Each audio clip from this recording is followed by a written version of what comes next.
Hi, my name is Tim Cohen. Welcome to Vital Conversations presented by Focus Solutions.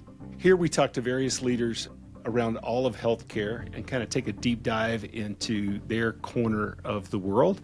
And we're going to have a unique one of those today. With me is Mara Pritchard of Fresh Paint, which you'll learn about more in a moment. Mara, welcome to Vital Conversations. Hey, Tim, thanks so much for having me. Awesome. So we're going to talk about what may sound like an obscure part of HIPAA, which I can just tell people getting excited about. But this is far more important today than it was when HIPAA was originally conceptualized long before there was social media as we know it today. So Mara, frame up for us kind of why we're talking and what is this issue that physician practices need to better understand, have on their radar screen, and more importantly, have in how they execute their marketing toward patients. Yeah, it's a great question. So something that I get to talk about all the time. So I'm excited to be here and chat with you about it. I think what's important to understand is, like you had said, HIPAA is kind of been around for a while. How does it impact digital marketing? How does it impact marketers within this healthcare space? Yeah. And I think what's really important, if we take healthcare out of the picture, there's a lot of really cool digital marketing tools and frameworks and technologies that everybody gets to use in a digital marketing world, right, except for these like highly regulated industries such as healthcare. Okay. Or areas that are confined by HIPAA. And so what's interesting to think about is, and what we try to think about, is how can we allow marketers within this regulated space to continue to do digital marketing, to do best by their patients, right, and their privacy, and while also drive forward the business objectives that they've been hired to go do as marketers. Yeah. Now, some of our listeners might in their head be going, wait, time out. I thought HIPAA was my obligation to keep protected the electronic record of my patients. When you're talking about marketing, how does this apply? Because they're not my patients yet. I'm using Facebook or Google Ads or something like that to attract patients. Make the connection for us on how the regulations affect folks before they're yet our patients. Yeah, absolutely. So I think if we think about let's use Google Ads as an example. Okay. How has Google Ads been this juggernaut, multi-billion-dollar business? It's because Google Ads and Google knows who you are regardless of you inputting information, right? And what HIPAA states is you cannot have a system that holds personal identifying information and personal health information in the same place without what's called a business associate agreement, a BAA. Okay. Right. So what that means is if you are someone who is looking into a healthcare provider, you're on the internet, you look something up, you click on a Google ad. Well, Google already knows who you are, right? So they have your personal identifying information. We all know that, right? We had a conversation in the kitchen about new leather shoes, and the next thing you know, I'm seeing ads for. So yes, Google knows a lot about us, right? Google knows a ton, and there's that kind of like creepy factor that we talk about a lot.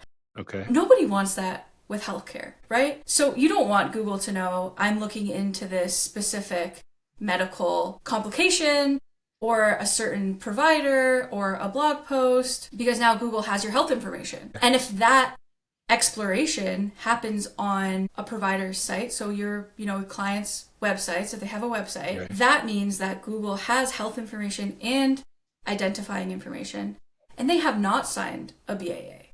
Nor would they want to sign a BAA because they built this business by having the data. So you're saying, let me make sure I understand. So I am online at Google. Google knows all these things about me. And then I'm logging on to a provider's website and I'm exploring, let's say I'm a dermatology patient. And I'm looking at a dermatologist site and exploring skin cancer, those types of things. You're saying now those two things are connected about me, and does that create a liability for the provider? Yes. If you have things like Google Pixel Tracking or Google Tag Manager, and you haven't removed the personal information from those events. Okay. So there is legal risk there, and we've seen, class action lawsuits happen because people are tracking, or healthcare providers are tracking this information and giving it back to Google is basically what happens. All right.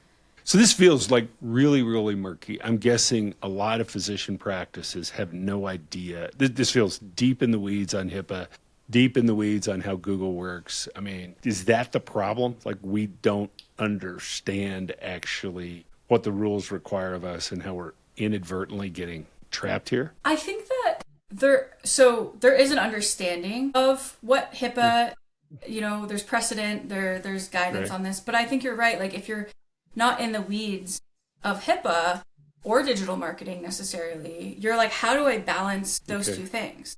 Okay. And so there are cases where we talk with a lot of providers who have no how do you become compliant, right? Is probably the next Right. question. Well, some people take the approach of I turn everything off. I Okay. have no visibility. I don't give any data back to the ad platforms. I don't have any tracking on my website. And that just So removes. the downside of that approach is I'm spending this marketing money trying to attract patients and I'm losing the value that all the other businesses in the world have, which is when I get you as a customer in the outside world, as a patient in my world, I know where I got you. I know what campaign it was. I can evaluate my marketing spend. So if I turn it all off, yes, I could easily become compliant, but I'm now spending marketing dollars in the dark. Is that Exactly. okay? And the platform doesn't perform as efficiently Okay. as it would if it's like it all works on a feedback loop, Right. right? You tell Google Ads what is working and not working, and it Okay. optimizes towards that. So it's So you, Google's world and we're all living in it. If you don't play by their rules, life becomes a little less efficient, a little less valuable, or maybe a lot less valuable if you're trying to really understand your marketing spin. yeah, Okay. Couple of understanding. questions. All right. So this gets us to Fresh Paint. You guys solve this problem. How do you solve it other than I'm assuming, magic elves somewhere in the process? Yeah, so as we talked about, this concept of tracking on your Okay. own entity is Okay. what puts you at risk, right? Okay. So what FreshPaint does is we come in and we say, okay, you no longer have to use a Google Tag Manager, which puts you out of compliance. Okay. We have we have a tag manager. FreshPaint has a Okay. tag manager, and the reason why FreshPaint can do it and Google cannot is because FreshPaint will sign the BAA. Okay. So you essentially set between the practice and Google. You take the BAA responsibility and then, okay, but you still got to talk back to Google. Google hasn't signed a BAA. So how do you guys? Yeah. So from there, so let's consider a Google Tag Manager or events, right? These Okay. events occur on your website. And Right. within those events, there are certain properties that exist. And so a lot of these kind of tag manager solutions or CDP, you will then can transform the data. Think of it as like a little workshop. You add stuff, you take stuff away, and then you can send the data back to the ad platform or a destination. It could Okay. be Google Analytics, it could be Google Ads. But with FreshPaint, we basically say we allow you to decide which data will get sent back. So Okay. by default, we send nothing back.